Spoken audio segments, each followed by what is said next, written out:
Hello and welcome to WYTV7. My name is Byron Pettit. I'm the host of Family Matters. Family Matters airs every Thursday at 9 p.m. Eastern Standard Time. Family Matters is a show where we have real life situations in real time. The mission of WYTV7 is to educate, empower, and encourage. I'm excited today to have A.W. Burgess. We're going to call him A.W. A.W. is a very talented man who travels the globe speaking on issues in regards to domestic violence, child abuse, and bullying. He is the national founder of a nonprofit organization called Family Mankind, which works to end violent behavior. Mr. Burgess, welcome to the show. Thank you so very much, Mr. Pettit, for having me. I appreciate that. Mr. As you said, I can call you AW. Yes. AW, tell me a little bit about yourself and how you formed the organization Family Mankind. Family Mankind came about because I wrote a book called The Family Man, Solutions to Permanently Eradicate Domestic Violence, Child Abuse, and Bullying. And through writing that book, it was kind of like a cliffhanger, like where do I go from here? In that the work has to go beyond just writing a book. And so several years ago, I started Family Mankind, and I saw the solution to domestic violence from the lens of being able to directly work with the abuser. And so we solve and make impact with domestic violence by first addressing the abuser. If we can stop the abuse, we end domestic violence. Yes. Now, I was reading your bio, and you talked about you being a reformed domestic violent offender yourself. Mhm. And you mentioned specifically, and I believe it was in 1992, you received some sort of life-altering treatment that Mhm. kind of sprungboard you into the direction of eradicating or wanting to work toward ending domestic violence. Can you talk about what that experience was like and how it took you on this course that you're on right now? Indeed, I going into my senior year of college at Hampton University, I literally was living a dream. When I say living a dream, I had a girlfriend that I'd been with since we were 15 years old. I literally was on my way to law school. I was working directly for a Fortune 500 CEO, and so I had a $125,000 a year job offer waiting for me while going to law school that he was paying for. Um, that's what he told me in August of 1991. And within 45 days after, getting back to Hampton, I was locked up for domestic violence with my girlfriend. And literally, it sent me to prison as a result of domestic violence. When I should have been with my classmates enjoying my senior year, headed for a promising future, I ended up literally in a psychiatric ward in Petersburg, Virginia, because the judge did not understand why I had thrown my life away.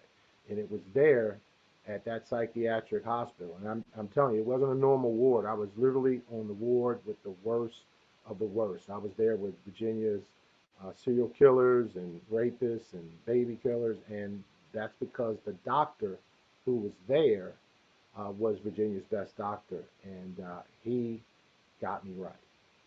He gave me the techniques to be able to process what was wrong. He discovered the toxins that were in me, what I call the it, what made me do it. Honey, I promise you I'll never do it. He got to the it part, which is what we now do, is we get to the root cause of the violence, and that's the that treatment that you spoke of, that life altering. That's what we do. So that's how it all came about. Now, when you talk about the it and the experiences that led to um, being an offender, can you talk about the genesis for you, how it happened? What led to you um, to want to offend? Hmm.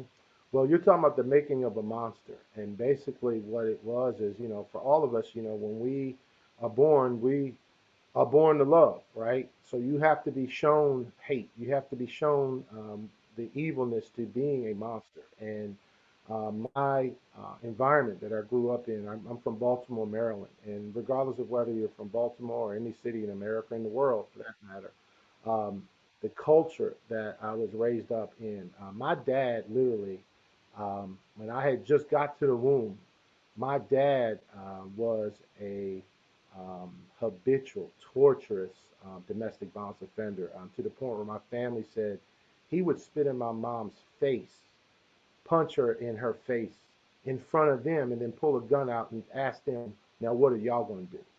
So what happened was on a Sunday, my mom, who had told him, look, I'm pregnant, it's yours, but I don't want to be with you anymore. So he came by the house, and basically the long end or the short end of it was, with me being in my mom's belly, literally my dad was committing a domestic violence situation occurrence with her family, and my mom called the police, and he left, of course, and 30 minutes later he was dead. So before I even got to this earth, domestic violence basically started the ball rolling with me, in my belly. Some of the doctors said it's a cortisol situation, but my mom suffered from that, and she blamed me for the abuse. She would say things like, I should have aborted you. I wish I had finished it. I should have killed you, which she tried to do. And that's one of the things that happened, to me, is my mom literally tried to kill me. And, so the abuse that I took from her, from my aunt, being put in a basement at night, in the dark, um, from these women, from these men who were my uncles that were not strong men at all, not great examples of what a man is. Um, that was some of the reasons that led me to abusing not just women, but all people, but especially women. But that's how I graduated. Okay. Now you mentioned siblings. Now, did your siblings also um, have the impact of abuse toward them from your father as well, or was it just you solely received the brunt of the abuse? Yeah, but my dad died before I was born. I have one brother, but my cousins, who at the time initially they were subjected to those what we call the basement treatments, if you will. But after my folks realized that, I think they initially did it as a way of really getting their giggles off, as a form of punishment and laughing. But when they realized that I wasn't laughing, and my cousins were crying, urinating on themselves, it became a personal testimony for them to break me. And that was a foundational piece that I now realize that, that's basically what you do to war criminals. And, so for me to absorb that kind of normalcy, I actually got comfortable with being in that basement, being by myself. But you graduate to now getting around, folks who don't, aren't subjected to that, and you become a bully, you become manipulative, and so that was, some of the inner workings of me becoming. Now, I will tell you, my cousins, they experienced that trauma that they saw me go through, and they vicariously were traumatized, which often happens to bystanders of domestic violence and violence, period. So, Now, okay. Now you mentioned that obviously you were at Hampton, hmm which means that you were a good student, and hmm you mentioned in your bio that you had an opportunity to play college and possibly professional sports. But let me hmm ask you a question: how are you able to suppress some of what you heard from your mom? As I wish I would have aborted you, some of the abuse you received coming up from, I'm assuming, elementary, middle school to high school. How are you able to suppress that sort of behavior, or did you suppress it at all? Well, I definitely suppressed it, but one of the common ingredients that happens to, individuals who are abused, traumatized, is they get put on silent, in silence mode, and this is where you hear the phrase, people are oftentimes suffering in silence, and that's one of the tactics of individuals who abuse other people. They know that most people are not likely to go and tell somebody, whether they're embarrassed, or in my case as a child, I was threatened. If you tell, then we're going to harm your cousins. If you tell, we're going to take you out of this house and you'll never see anybody ever again. So that's why I suppressed it, because one, I didn't want to get anybody in trouble, and certainly during those days, it wasn't as if people were proactively asking me as a child, how are things at the house? So I think it was just a normal way of just dealing with what was at the house. That we perpetuate this violence because we stay on silence. You know, yeah, I just never ever had enough encouragement or strength to go and tell somebody that someone was harming me. And I think that's probably a mode for a lot of victims and survivors. Now, and you know this better than I do, so I asked the question. What I've seen in the work that I do, maybe prior to the physical abuse, there is a level of verbal abuse. Did you verbally abuse individuals before it got to a point of physical abuse?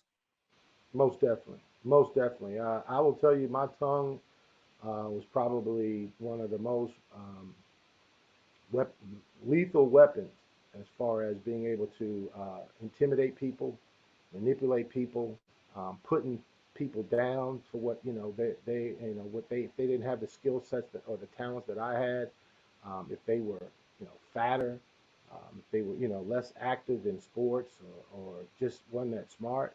Um, Again, I was a bully in every sense of the word bully, in which, again, emotional abuse is one of the most powerful things that I use against people to belittle them, to tell them that you're weak, to tell them that no one loves you. I mean, that's why there's never a spotlight on you. And again, I don't think that people really understand the impact that folks carry with them in their life. I've got grown men and women tell me today that you were the scariest individual I had ever met in my life because of the things you said, the things that we saw you do. I didn't just say, I'm going to hurt you. I hurt you. I made sure that I backed my words up. And, at 11, I'm walking around with a gun, so them knowing I had a gun, me, being able to show people, not just tell, but I think the emotional abuse was probably far worse than any physical abuse I ever gave anybody. Yeah, because I've heard that also too. The emotional abuse or the verbal abuse, it can always be like a recorder playing over and over in your head. Mm-hmm. Whereas again, not to minimize the physical abuse, Mm-hmm. I can heal from the physical abuse, Mm-hmm. but that verbal abuse, I continuously hear over and over in my head, reminding me how less of I am as a person. Yes. Um, so you touched on something. It was men and women. So it wasn't just women that the abuse was warranted towards. You also were kind of verbally abusive and emotionally abusive to men also. Mm-hmm. Indeed. I think if I had to sum it all up, anybody that was close to me got it. So they always say the ones that are closest to are the ones that are closest to that fire. And so whether it was my cousins, like I remember times when literally I pushed a door down on my cousin's head. I had no remorse about it. I remember, busted his head open, fighting. It didn't matter. It's just that when it came to, women and girls, I looked at them as if they were the weakest things on the earth. Had no respect. And I know now today that it was definitely tied to my mom and my aunt. Seeing Okay. them abused and then turn around them abusing me, um, me feeling empathy and sympathy for them being abused victims and then them turn around abusing me, man, it led to, I literally wanted to bury them. I wanted to harm them. Okay. Well, we're going to go to commercial break. And what I want to do is I want to come back. I know we spent time talking about the abuse, but I think for the listeners today, we need practical solutions as far as what we can do to help whether the victims and also help with the offenders. I like what you said in your bio. I'm not just here to work with just the offenders. I'm here to show love for both the offenders and the victims. So let's go to commercial break. When we come back, we can talk more about that. Are you ready to buy a new home or refinance a home? Call Quentin Johnson at Homestar Financial. Homestar Financial offers competitive rates for home improvement, new construction, FHA, VA, conventional, and USDA loans. Take advantage of today's low interest rates by being a smart and prepared buyer. Get pre-approved today and find out just how much house you can afford. Call Quentin Johnson at Homestar Financial, 704-526-4007, extension 50306. Homestar Financial makes home ownership a reality in MLS 161685. Equal housing lender. Okay, welcome back to WYTV7 Family Matters. We're here with AW. And AW, before we went to break, we were talking about domestic violence offenders. And I want to move toward the last time that we have available is maybe talk about some practical solutions. And what I mean by that, I think we've all either known offenders. We may not label them as offender or, oh, he's just aggressive. Or we've also known some victims, people who still unfortunately stay in relationships and do not know how to get out for various reasons. But what do we say to those who we know who are offenders? What can we encourage them to do to get the help that's necessary so they can stop offending? Well, I think it's like anything else. If you really want to help people, you gotta, like I always tell people, we don't call offenders out. We call them in. So you have to set it up like, again, this is why we say we are to domestic violence offenders or individuals who participate in violent behavior. We are to them what AA and NA are to those who struggle with alcoholism and drugs. And when folks know that with anonymity you can be helped, with no judgment you can be helped, when you've got an individual who's leading an organization who can say, okay, you don't have to say publicly that you're an abuser, but our leader is a former abuser and he got the help and now he's no longer that. I think you provide people with a road and to recovery, a road to where they can actually see and believe that help is there in a non-judgmental, loving way. If they know that there is a program out there that exists, like our Family Man program, which is what it is, more people are more apt to want to participate because then they know that their business is not being put in the streets and they're being looked down upon. Okay. Now, do you with the men and women? Because I tend to think we sometimes think that majority of offenders are all men, and we know statistically there is a percentage of women who are offenders as well. Do you see once individuals come into your program, what's the reoffending rate? Is it a small percentage, a high percentage, or what is that rate that you see people who reoffend who come into your program? Actually, a very low percentage. We have a 92% success rate, and we measure that. Our program, if you don't, I always tell people, if you can't measure it, you can't manage it. And so we have, independent program evaluators that track, rearrest records, for recidivism purposes. Our people stay with us forever.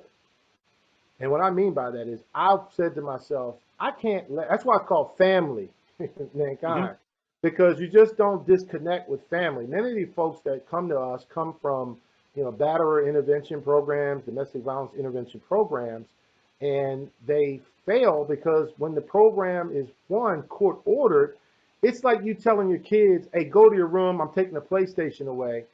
Well, Mom, Dad, when can I get it back? Well, give me 5 days of being good and you can get it. Well, they're good for 5 days. And then what happens over time, it's not a matter of if they may, resort back, but when.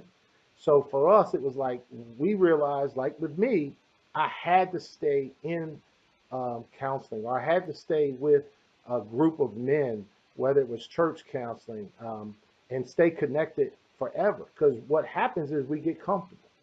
And the definition of comfortable. When you settle, man, that's not a good thing. It's like a settled case. It's not that good, right? So we want to keep folks engaged actively, and most of our stakeholders who we serve turn around and graduate, and then they become servants. They turn around and become what I call accountability partners. AA calls them sponsors. We call them accountability partners. And in fact, we've named them main men or support sister. And that way it lends the credibility that this is somebody. Think about when you call somebody, that's my main man, or that's my support sister. That's somebody you can always count on and dependable. And you can call it any given moment. Yeah, indeed. Now, the majority of the offenders who come to your program, do they all speak to childhood trauma that led to them to be abusers, or is it different situations that cause them to abuse over their lifetime? I would say the majority is definitely childhood trauma. Most I'll tell you this: we see a large percentage of individuals who abuse others. They too have been victims of child abuse, whether that's physical abuse, emotional abuse, sexual abuse. Um, it's many of the reasons why other people abuse others is because they too have been abused. So I would say the majority, I would say well over 90% of the people who abuse others have been abused themselves. And I would say probably in the population, probably 60% have been sexually traumatized. Okay. Now, you know, within the African American community, growing up, any sort of abuse, whether it be physical, emotional, sexual abuse, was not talked about. It was something that we tend to keep swept under the rug or kept in the home. What happens in the home stays in the home. Mhm. But over time, you even see professional athletes and entertainers come out and say, "Hey, I suffered a form of abuse." Do you see percentage of African American men who are in the offender program come out and talk about abuse, like this has happened to me, and this is why I abuse? Yes, that's part of the journey. Like when I start folks out, it's one thing to start them out with my story, but then when they start to hear the others who, will tell you, hey, if it wasn't for me coming to this program, I would have never told my story to anybody. Just like that psychiatrist was the first person I had ever told, here I was 21 years old. That's how it is. I had one gentleman tell me after I'd spoken at a church event um, that he held this for 68 years, that he didn't tell anybody that it was his cousins, his girl and guy cousin, who had molested him. And the reason he abused his wife was because he was gay. He hated women. And I'm sure you see a lot of, we think about, again, we're talking about the abuse, but we also have not, or I have not mentioned the physical impact it has on the body, Mhm. drugs and alcohol, things that it leads to, because I'm trying to mask this sort of hurt that I've have experienced over time. Do you see a lot of people who come into the program addicted to some sort of drugs and alcohol? We do. We substance abuse is really really prevalent in the community because think about it. Folks are trying to cope. They're trying to manage the abuse, or again, they're trying to manage whatever is causing them to abuse. I would say probably the majority are using alcohol, marijuana usage, weed, and of course opioids today. It's a crisis, and our approach to it all is we want to make sure that we can't help somebody that doesn't want our help. We can't help people who are under the influence because they probably won't even hear half the stuff we're saying. So we really want folks to get clean first, but if not, we'll manage through it with them. We'll make referrals for them to get that part of their life together, but we're not letting them go. We're not one of those programs that says, oh man, we can't take you. We'll take you however you are and grow with you and grow you from there. But yes. Okay. Mhm. I see pictures on the background of your family there, which leads me to a question in regards to, speaking of victims. As we know, a lot of times in these domestic violence relationships, there's a victim who, for some reason, is staying, where he or she may need to leave, but they're staying. Can you talk about it from a victim's point of view? What would you encourage? What would you say to a victim that's confused? Like, I really love this person, but they're abusive. What can they do? What sort of services do you offer for victims? Yeah, well, we offer the same services for our victims and our survivors. Here's the deal: 70% of the time, a victim will take you back. A victim of domestic violence takes you back. But as I've shared with them, as well as our individuals who do abuse, why do they stay? Well, the bottom line is they fell in love with you. They didn't fall in love with the abuse. So they love you. They generally, genuinely have love for you. Um, the other reasons is if you have children. Oh, I don't want my children to grow up in a divorce situation. I don't want my kids to grow up like I did without having both parents under the same roof. I can't afford to leave. So from a financial standpoint, he makes all the money, or together we have a certain lifestyle. So I don't want to sacrifice that so I stayed for the financial reasons. And then there are those who some don't even see it as abuse because they themselves grew up in a toxic environment and that was their normalcy. Um, so at the end of the day, we have a commitment to our victims and to our survivors to one, make sure that if they've been fractured or if they had too have been traumatized as children, young adults, we got to get them mentally well. Because think about it, if we get him well from being the abuser, now he goes back and he's the reason why she's broken, that's not going to work. So that's one of the reasons why we said we got to look at it from a multi-generational family approach, holistically, and include the victims and survivors so that one, they really I mean, at the end of the day, they either going to be a union or we're teaching them how to effectively co-parent, and we're keeping it as a safe relationship, a safe and healthy relationship. So, Yeah, and I agree. Yeah, I agree with you 1,000% because again, the side I see working with children, children just want to be in a healthy environment. mhm, If I'm 7, I want to be able to deal with 7-year-old things. So if there are environments where it's unhealthy, you can imagine what that's doing to them and what they're seeing growing up. Because like you said, if they're not getting the help, unfortunately, they could turn around and become the abuser themselves. there you go. There's the cycle, and all we're trying to share with everybody is, if I had to leave you with anything, Byron, I would say to everyone, if you want to be healed, it has to be revealed. That it is that trauma. You got to reveal it. And everybody always says, hey, I'm going to keep it real with you. Well, I always say, what does real mean to you? The word's real, REAL. Because to me, real means really effective at loving or really effective at lying. So if you're lying to yourself and you really aren't in love with yourself, this is where abuse or allowing abuse to continue occurs because you don't have love for yourself. Anything you respect, you will not abuse. I agree. I agree with you 100%. We have a couple minutes left, but I think it's important, like you said, for these families that you're working with, they have children. I share the same thing with people. I have children, young children who are not yet married. One day, if they're led to marry, I want them to marry healthy individuals. So Mhm. my wife and I got to make sure we're doing our part to raise our children in a healthy environment. So whoever they meet, their children be raised in a healthy environment as well. So whether they're a offender or a victim, in the totality, everybody's got to do their part and want to do their part and live a healthy life. Because once we're gone, it's going to be up to our children to carry on. So if we give them things that are constructive and healthy, then they're going to carry on. Yes. Um, so AW, we got a couple minutes left. How do the people get a hold of you, and how can they get a hold of your book that you've written? Oh, no, no problem. The book is on, obviously anywhere books are sold. So whether it's Amazon, a lot of people have been going to Barnes and Noble.